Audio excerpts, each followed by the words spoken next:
Hi guys, we're so excited to share the new OpenArt Create page with you. The major update right here is this image guidance section. We have even more precise control. By uploading a general image, you're telling the AI, like how you would talk to a human designer, you'd point at a picture and be like, give me something similar to this. But are you referring to the color? Are you referring to the composition or the structure? The image guidance is the way to communicate with the AI better. Now you can guide the AI and be like, hey, here's my picture.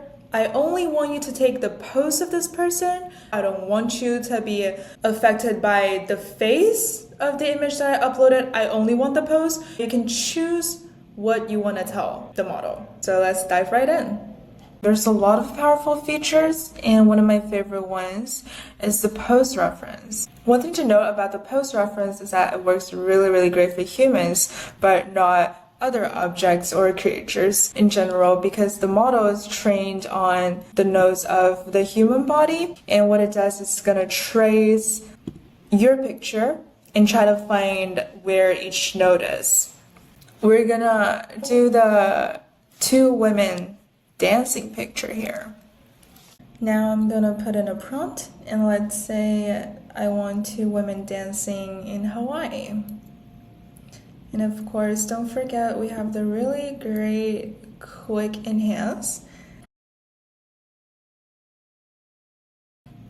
Great. The model I'm on right now is the Dream Shaper model. If you look at the original picture, it's capturing the pose. This is also an OpenArt generated picture, and this is actually a pretty complicated pose. I would say occasionally we expect to see a little bit of difference. The legs are supposed to be crossing. Sometimes they get it, sometimes they don't. My best recommendation would just be to generate more pictures. Some results are going to be really stunning. I also wanted to show the power of quick enhancement. If you're not using it yet, this is what I put in. It's a very simple prompt. I have all the same settings for everything else. And just by pressing quick enhancement, within 2 seconds, this is what I'm getting. It communicates with the AI really well. Composition reference is a really interesting one. In ControlNet, basically what it does is it takes some sort of reference image and then it maps the structure of this image. So it's very versatile and you can use it for a lot of different things. Here, what I have is this poster. I want it to be futuristic. If I don't have this reference on, let's see what it's gonna give me. All right, I'm seeing kind of a poster of a person wearing something like a Vision Pro and like a humanoid alien kind of poster. It's pretty cool, but what if now I turn on this composition reference?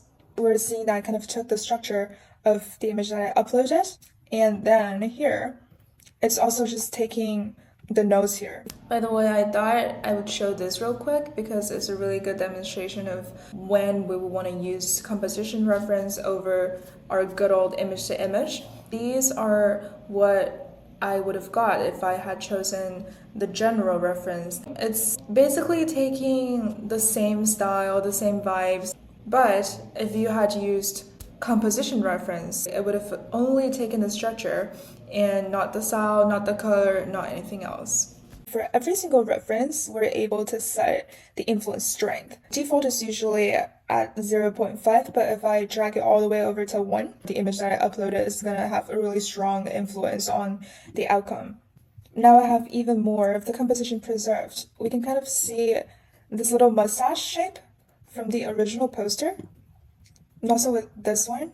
But when we had it set to 0.5, the mustache became a car. So this is what you can do. You can like try to adjust the influence strength depending on your needs. Moving on to the style reference, now we have a village in a fantasy world. I want to generate, let's say, a street of shops with a similar style. This is working pretty well with the street of shops. The style reference ideally should only take in the artistic style, and this is what it sounds like it should mean. But the roofs of the houses have a really strong influence. With different models, we see a similar effect, but overall it's a success. And say now I want to generate a man in this world. I just generated 4 pictures using the prompt a man. There isn't really a man here, and in this picture there is a very tiny man, but overall there isn't a man, not that I can see, there just isn't a man. There actually are a few different ways to fix this, and I'm going to show you 2 ways. The first thing is, on the create page, within each input field, we're trying to influence the AI in different ways. Each type of influence that we put in actually ends up fighting with other types of influence. So if I make this prompt a lot more detailed and elaborate, this is going to generate a much stronger influence, and I can even increase the prompt adherence. Now my text prompt is giving a stronger influence. So we're starting to see a man.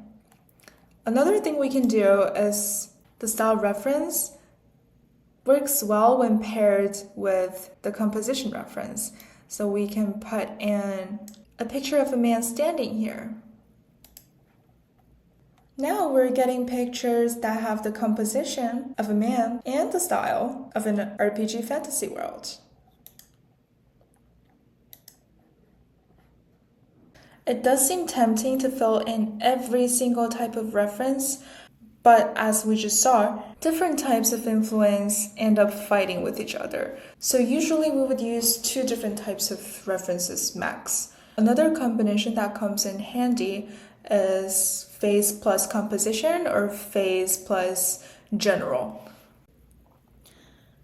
Now I'm trying to have Ahsoka Tano racing on the track. I generated a picture of a racer and I kind of like the composition. So I'm trying to put this in the general field. And then for the face reference field, I'm going to have Ahsoka.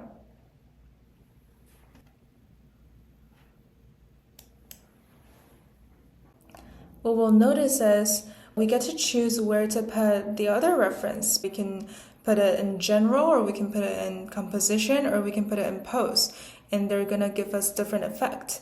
Here, if you put it in general, then every single aspect of this reference image is gonna have some sort of effect on the final outcome. Even though it's supposed to be in a Star Wars setting, we're seeing the reference image influencing the background.